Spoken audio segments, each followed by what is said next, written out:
This video is brought to you by Ridge Wallet, a slim front pocket wallet available in carbon fiber and titanium. With more than 250,000 sold, a lifetime guarantee and free shipping, get 10% off with the code GOLDFISH at ridgewallet.com.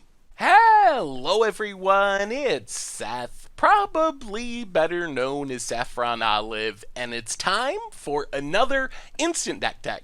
So as you know, Tuesday means it's Type 2 or Standard Tuesday, but we're kind of in a weird spot right now. We have Dominaria online, but we don't have it in paper, we don't have tournament results. So for our Type 2 Tuesday Deck Tech this week, we're actually looking at a non-tournament list. This is a user-submitted list on MTG Goldfish, comes to us from Lex. So Lex, if you happen to be watching, super sweet deck, and this deck is Mono White Prison, and I want to talk about this one for kind of two reasons. First off, it's playing and built around one of my favorite Dominaria cards. Second, it's just got a ton of Dominaria stuff going on, which makes it kind of a good deck tech to look over on release week, when we're leading up to the release of the set with all the Dominaria hype. So a quick reminder before we break down Mono White Prison for Dominaria Standard. If you enjoy this deck and you want to see it made into videos, take a minute, click the like button, the subscribe button, leave a comment, anything you can do to support your deck,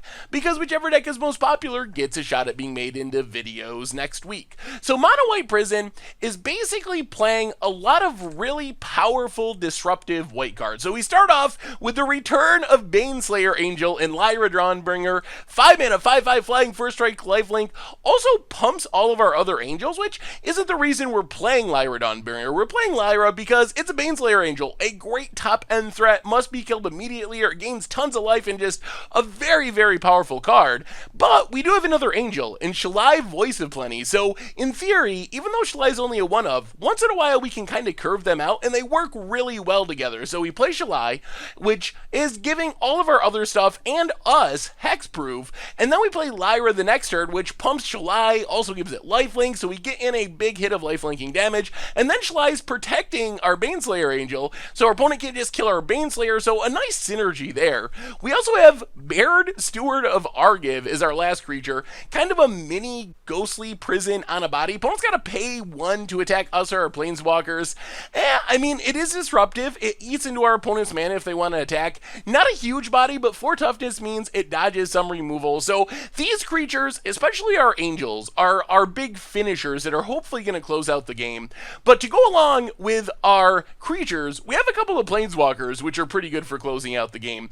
Getting into the Trials is a fast clock, also a very disruptive card. The emblem can make it hard for us to die. We can keep pumping it and plussing it to prevent damage of something. And then our new addition, Karn, Scion of Urza, just generates a ton of card advantage. And this deck is a great example of how Karn can be so powerful, because this is basically a mono white control, mono white prison deck, which means we're in a color, in an archetype that normally doesn't get a great card draw engine, but card is just an insane card draw engine. We are disrupting our opponents, playing these threats that are hard for our opponent to attack our card, so we just keep plussing and minusing and plussing and minusing, drawing extra cards every turn, making sure we have our action, making sure we have more disruption, making sure we have more threats. So just a really great addition to a mono white control deck. Plus we can always just make the constructs and go beatdowns if we want to. We don't have a ton of artifacts, but we do have a few other artifacts, so in a pinch we can go construct token beatdown to close out the game. The other big plan of this deck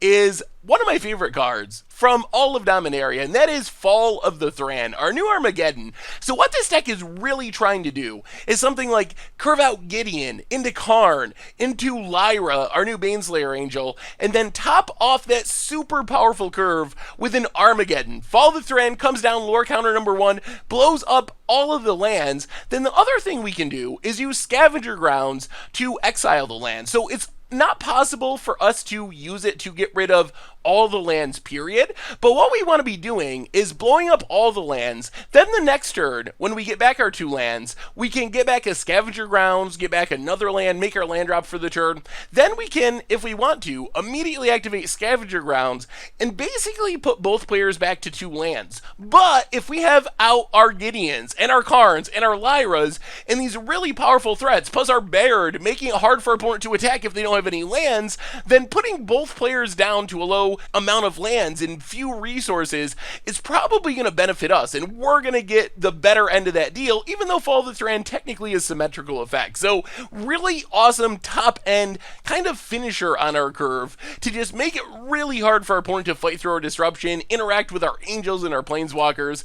The rest of the deck, Board the Weatherlight is absurd in this deck. All of our creatures are legendary, all of our planeswalkers are legendary, Fall of the Thran is a saga, so Board the Weatherlight is kind of like our Ancient Stirrings. 2 mana, look at the top 5 cards of our deck, we can grab a historic card, which means a huge swath of things in our deck. So we are just digging super deep, especially for a mono white deck, to find our action. Combining this with Karn, we have a ton of card filtering and a ton of card advantage for being a mono white control deck. So really key to making our deck run smoothly and consistently.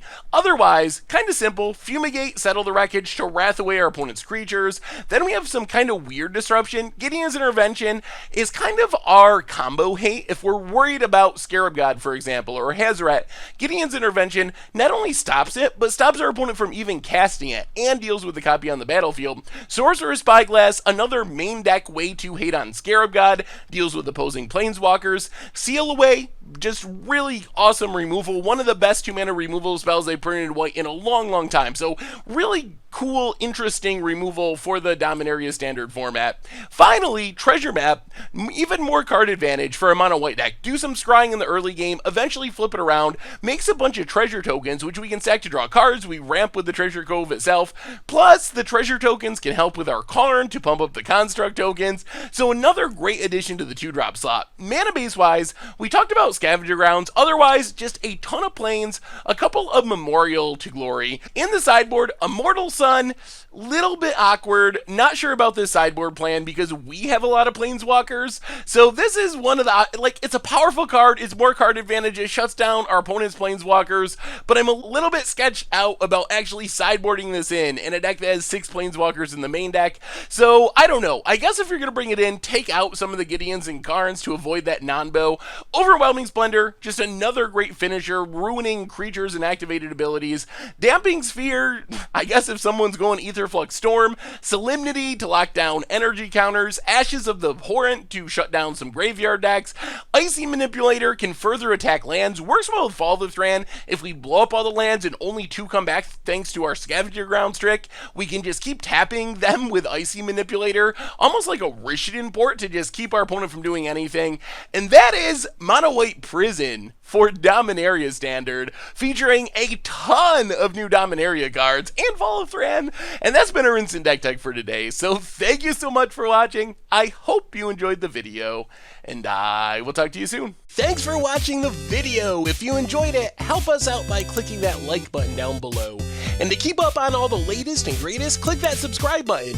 And don't forget to hit that bell icon to get alerts whenever we have new videos. And if you want to, check out some of our other sweet videos here and here.